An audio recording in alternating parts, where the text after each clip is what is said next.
COVID's origins have been hidden in plain sight all along. Finally, we uncover the story behind the lab leak theory. This is Ticker Hot Shots. Great to be with you. I'm Aaron Young, today joined by Ticker contributor Ashley Gardner. Always good to see you. Great to be here after another big week. Yes, there is a lot to get through. Let's get straight into it. 5 years after the pandemic upended life as we know it, the CIA's findings are crystal clear. The coronavirus most likely originated in a laboratory. It says on COVID, CIA finally makes the only logical call. This from the Australian newspaper. So let that sink in. Despite exhaustive global searches for a natural animal host, the evidence has simply never materialised. Yet, while governments and scientists scrambled to protect their reputations, one uncomfortable truth kept bubbling to the surface: that a lab in Wuhan, at the heart of the storm, was conducting high-stakes research with potentially catastrophic consequences. Documents revealing that some of the very experts who dismissed the lab leak theory as conspiracy nonsense were privately entertaining it as plausible. Panic swept through the Wuhan Institute of Virology when the pandemic first began, raising serious questions about transparency and trust. Why did these revelations take so long to come to light, and why were legitimate questions and concerns dismissed so swiftly? What are your views on this? Well, I think it's really quite disturbing that that after all of these years, there is an admission that yes, possibly this could have come out of the lab, that many people said at the time that they were dismissed. Not only dismissed, they were smeared as conspiracy theorists, or even views were suppressed on social media. And I think that really covers a lot of people responsible in complete inglory. Yes. At first, the whole thing was about this was a snake that was eaten by a bat, and the combination of the two at these live markets in Wuhan, and live markets have been an ongoing concern for quite some time. But a lot of people just didn't buy that. But that was put out there very quickly. Yeah, I mean, look, you just got to see that old clip of Jon Stewart. I think he made the point quite plainly, and you see that you know the simple evidence is quite compelling. The simple story, and quite often with these things, it's the simplest explanation is the one that holds. And I think finally it's holding. There's a lot of talk about Anthony Fauci's role in this as well. Obviously, at 5 minutes to midnight, former President Biden announced that Anthony Fauci was in fact part of the huge number of people that he was pardoning way back to 2014. Now we're seeing this as well. Do you put two and two together? Oh, well, I'm not sure I can quite get four out of that, but it is deeply suspicious that in the dying minutes of the Biden presidency, he gets pardoned. Why? Why? There is much more to find out about this, I'm sure. Now, we have a look at the fact that a new CIA director has brought a new philosophy to the White House on this. We know that over the past 4 years, a lot of people on the right, a lot of media experts, commentators have been very much pushing this theory that this was a lab leak that came from Wuhan in what had been a joint project by the US as well as by the Chinese as well, and that President Trump has been furious about this. We know the impact on President Trump's first term in office was huge, as it was for many incumbent governments at the time. Do you think that during that time there's new evidence that has come to light, or do you think that now they're back in power, they're just trying to point the finger at China? Yeah, look, I would be surprised if there is actually anything new here. I'm sure this information has been available all along to the intelligence community in the US, but for political reasons, the lab leak theory was dismissed. And there are all sorts of reasons behind that, but it certainly assisted the government narrative at the time to dismiss that theory. So I think we can certainly see now that 5 years after the event, it's probably not as inconvenient to admit this truth. No, not inconvenient, but also a big question about whether or not this gets used by Trump as leverage in his ongoing negotiations with China over everything, over military, over trade, and over the dominance of China compared to the United States. Well, it's a very volatile issue. We've just got to see, look back at the way that China reacted against Australia when Scott Morrison dared to raise a few questions. Well, they slapped tariffs on everything. Exactly. The reaction from China was furious, which kind of suggested to me that maybe Scott Morrison was right. All right. Over the weekend, the president went to Las Vegas. Crowd caught on camera going wild after Trump stops by Las Vegas casino floor. USA, USA, they chant. This according to Fox News. In a lively speech in Las Vegas, President Trump reaffirmed his commitment to his campaign promise, implementing no taxes on tips for hospitality workers, expressing gratitude to staff members and engaging with gamblers, praising one player for their skills. Trump also took the opportunity to nominate Sean Curran, his head of personal security, to lead the Secret Service, calling him a great patriot. The president's message resonating with the audience, who cheered enthusiastically as he assured them their tips would be entirely theirs. The initiative aims to bolster the earnings of workers who rely heavily on the tips for their income. Ash, I mean, watching President Trump and some of the tweets that came out of, my gosh, Air Force One has landed. What's going on here? There's the president, not just in Las Vegas doing a speech to everybody, but on the gaming floor. Oh no, what a showman. Like we've seen all week, every day, every hour almost, there's been a new sort of episode of the Trump show, and just rocking up to this gaming This floor is here just in Vegas. fantastic. There's the president of the United States standing next to craps. Could you imagine the predecessor doing this, or maybe even Kamala Harris? Well, that's the thing, and that is what has worked really well for him. You know, Bill O'Reilly, the commentator who's a long-term friend of President Trump, speaks about how he's just made for television. He knows where the cameras are. He knows the importance of it. And also he knows the power of tips. And these people in the middle who are struggling, the strugglers who rely on tips, that was part of his election success, right? Yeah, absolutely. Just connecting with ordinary people, like the way you can see him do that now. It's almost as if his politics or his policy positions are kind of irrelevant. He just has a way of connecting with people that few politicians today can imagine. Now, we sit in Australia, and anyone who travels to the United States gets quite frustrated by the tip situation, because it feels like there's this additional fee on top of taxes, etc. as well. But you were at a pub over the weekend here in Australia. What was the price of a beer? So a pint of beer at a pub in inner city Melbourne yesterday, $18.20. Wow. Now, I know that there would have been a little bit of a loading for the public holiday, Sunday, Australia Day. I'm going to call it Australia Day. I'm not going to give it the euphemistic title, public holiday. But $18.20 for one pint of beer, that's just getting a little bit over the top, isn't it? It is, and today we're in the city. It is the public holiday for workers, and there's no one around trying to get a coffee. I was down at 7-Eleven trying to get something. In the United States, it's all about tips, and there's always been this kind of viewpoint. What's better, to put the price in and to have the taxes on the business that then pays the staff, or is it to have the way the US system works where it's tip orientated? I find when I'm in America, it's really frustrating when you just want a beer. You go, you can't just order a beer. You have to sit, wait for your server to come, get the beer, then they come back when you're ready to pay. They go get the bill, then you have to put a tip on, hand it back, and then off you go. It feels really cumbersome, yet it also gives you as a consumer a bit more choice. Yeah, and we can moan a bit about the convoluted system, and if you're not very good at percentages, then you're a little bit stuck. But I've got to say that the interesting thing, the good thing about the American system is that there is a built-in incentive to get good service. Got to say, sometimes in Australia, it's a little bit ho-hum.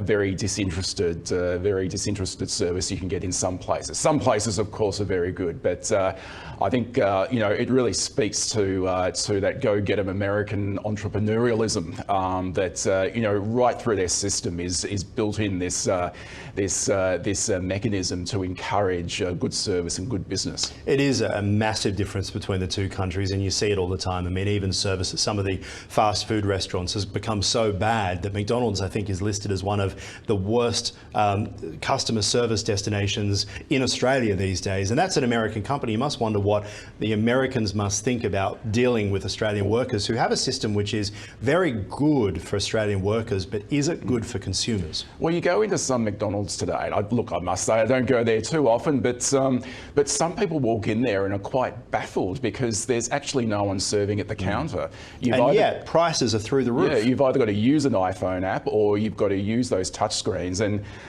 you go in there and you see people over a certain age just standing there. And that's a really interesting point in that there's quite a few perspectives that the self-service at supermarkets, for example, it's not really working very well. And if you think about the poor staff members who are standing watching, they've become security guards to make sure you're doing the right thing.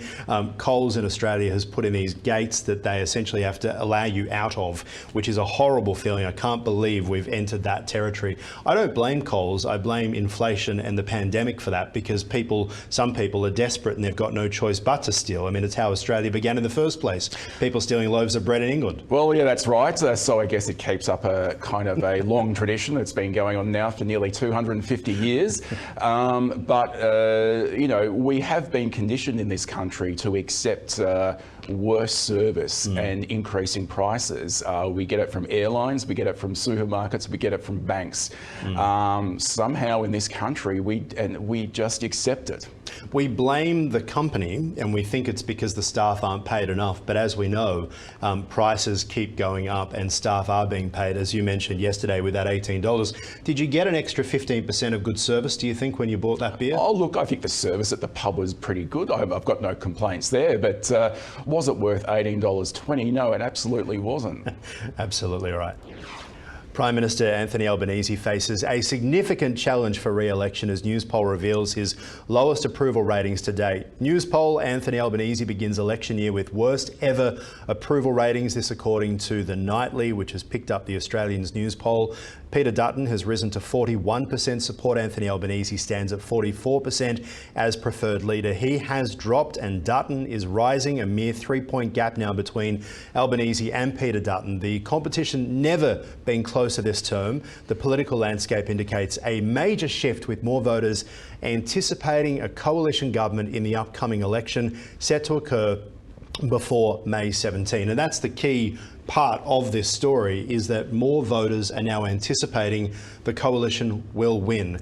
You have to go back to the 30s since there was last a one-term government in Australia. What has gone so wrong for Anthony Albanese? Yeah, he's in a lot of trouble, especially when polls are saying that most people think he will lose. That is going to be a real drag on his momentum. What's gone wrong?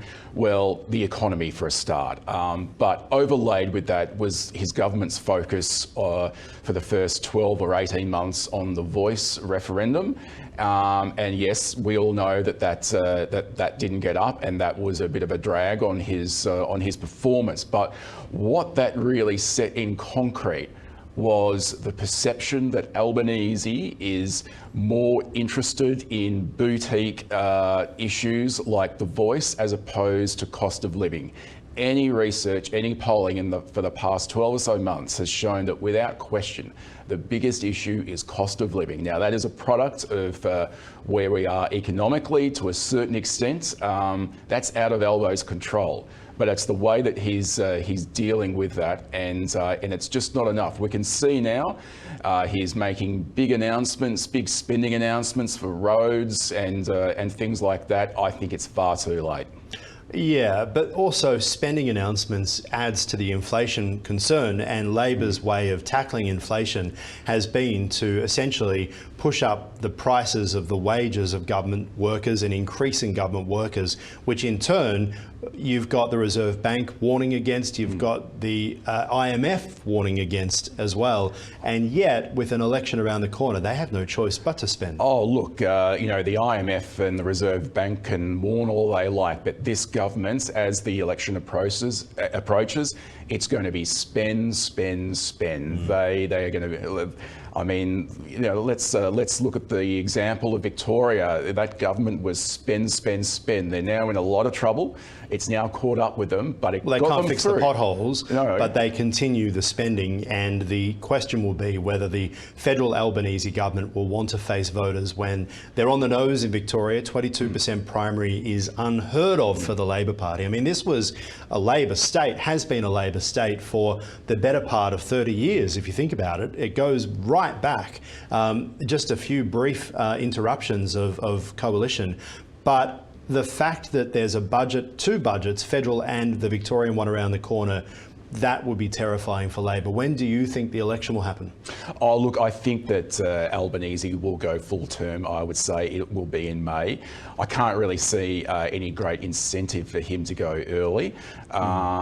They're obviously just hoping that there will be a change on the interest rate cut front. Yes, but you may as well wish for 5 years of Collingwood grand finals in a row. Like that's probably more likely to happen.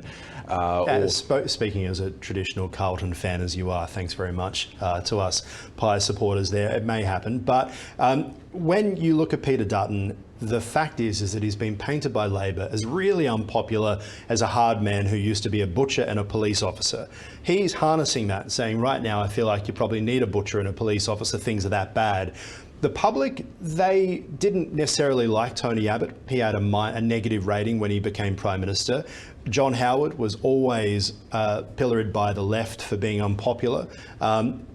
And as was Scott Morrison too, but they managed to win. Yeah, all of them won elections. And the thing that I find interesting is to be going this close to an election, and after the first term, Anthony Albanese, the man of the people who drinks that beer, it seems that when he sculls that beer, people are thinking about the cost of the beer, not about how great a guy he is.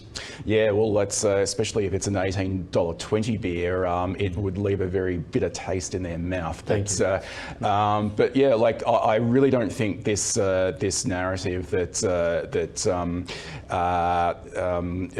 Peter Dutton is unelectable and unlikable. I just. That is, there's a certain bubble in the community that keeps telling themselves that. You look at the groupthink left-wing newspaper cartoonists in this country, and they all draw Peter Dutton with a big potato head. That's all very funny, in the chai latte. But people don't care about what he looks like in the end. People seem to care about the economy. As we always say, it's the economy, stupid, and it isn't good. Now, the economy was good for Joe Biden, and yet he still got turfed, or as in the party got turfed.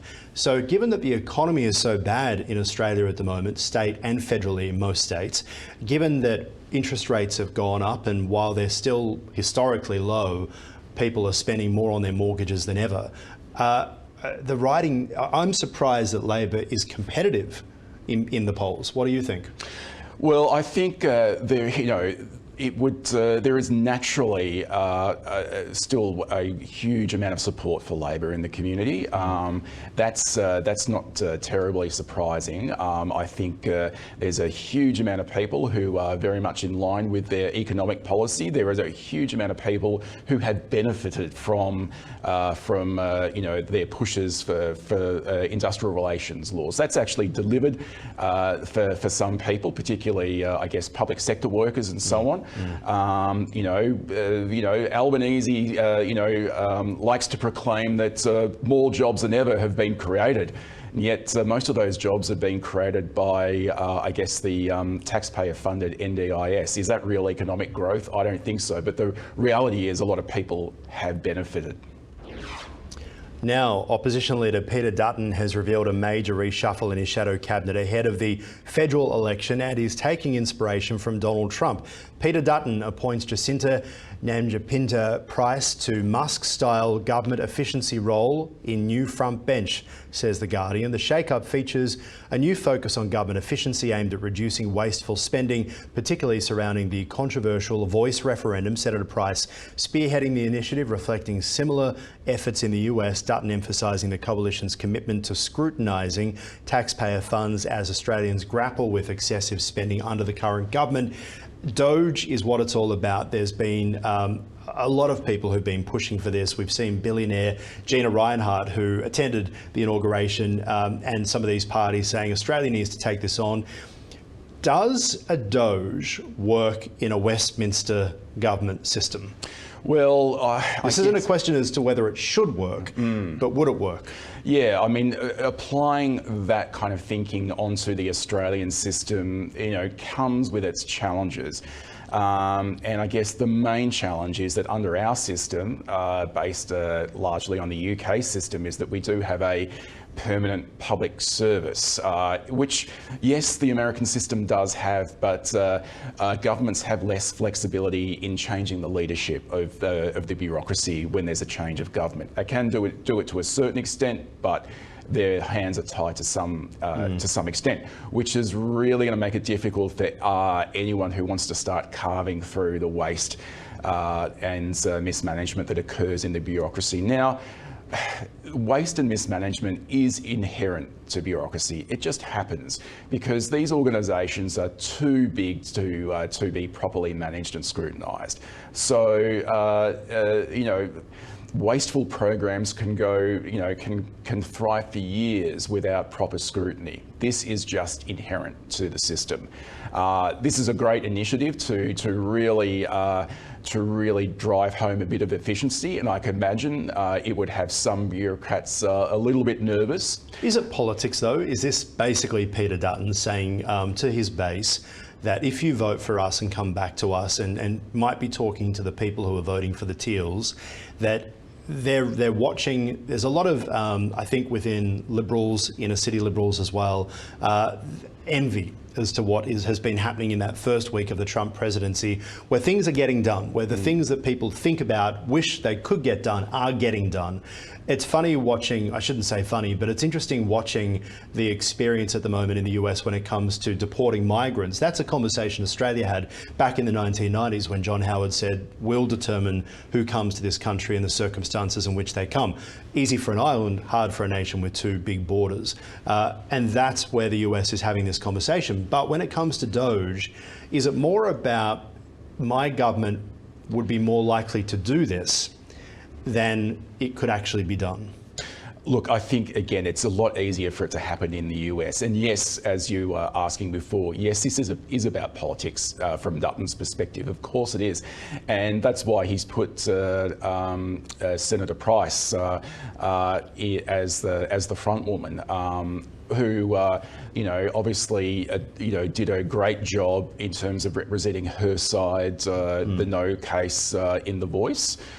She presents very well, and her messages resonate. Like, you know, I don't really think she does have a lot of experience in bureaucratic efficiency, but to a certain extent that doesn't really matter. She is the saleswoman. And well, that's the difference. I mean, Elon Musk is someone who comes from, you know, he showed what he did with Twitter, where he went in, cut thousands of jobs, and the service remained. Still some concerns, but in the whole, things improved, a lot of people believe. Whereas this is someone within government who was in a council not so long ago, who's now moved into this role. What is interesting is that she's an Aboriginal woman, and the Liberal Party essentially putting an Aboriginal woman in charge of something where a lot of people believe there's a lot of waste when it comes to social issues. Yeah, this is going to be a very particular aspect of it. And this is probably one of the reasons why it has been so difficult for a proper examination of the resources that get devoted to Indigenous affairs. We do hear on the periphery mutterings about terrible waste, people being enriched at the expense of others. But it's been a very difficult issue to discuss without, I guess, being on the receiving end of accusations of racism. That's why having Jacinta as the front woman, as the spokesperson for this, it's going to make that job a little bit easier. Now, that's, I guess, this effort isn't going to be all about Indigenous affairs, of course, but it's going to be that's the most difficult issue. Unusual surge in drone sightings across the United States has captivated attention since November. Trump vows answers on mystery drone sightings as experts make eerie predictions, says Fox News. While officials assert that the drones pose no threat to national security, experts are probing the reasons behind the increase. President Trump now expressing his desire to investigate further, mentioning intriguing reports from his New Jersey club. The FBI is actively seeking information from the public, receiving thousands of tips, though only a fraction are considered significant. Now, I don't know about you, but it feels like this story has gone quiet for a little while. President Trump, when he was campaigning in those final weeks, said the government does know what's happening. I don't know why they're not saying anything, but I wouldn't be heading to one of his clubs. What's going on, do you think? Well, it is curious that, it really did ramp up. It was huge. It was, it was huge, and then it's kind of dropped off a bit. And Trump said at the time that the government knew what this was, and he didn't know why the government wasn't revealing what it knew. Well, I guess now, Mr. Trump, you are the government. So not just that. What's going on? Last week he announced JFK files would be released, Martin Luther King files will be released. Why can't we find out what's happening with these drones? Or is it more secretive than who shot JFK? Well, there are all sorts of theories out there about these drones, that they could be anything from, sort of top secret United States military new technology. If that's the case, you wouldn't really be flying them over New Jersey where everyone can take videos of them. That doesn't make any sense. I thought that's what Area 51 in Nevada was for. Yeah, China or some other foreign power. Well, the initial thought was that it was some mothership off the coast from Iran that was sending these drones. I mean, this was a fascinating... I've just been watching Independence Day 1 and 2. It kind of sounded like that. Well, let's see if we can be saved by Bill Paxton. Was it Bill Paxton? Have I got the right movie there? I can't. Pullman or Paxton, I always get them mixed up. Anyway, and I guess the most enticing, intriguing theory is that this is some kind of non-human intelligence, and so I think we need to get Fox Mulder onto this one. So very good. So please call Fox Mulder at the FBI. Yes, that would be good. Or President Trump, who, as we say, has apparently been pushing for this, but it's really gone quiet. Maybe it's one of those things he'll get around to. Ashley Gardner, appreciate your time as always. Great to be here.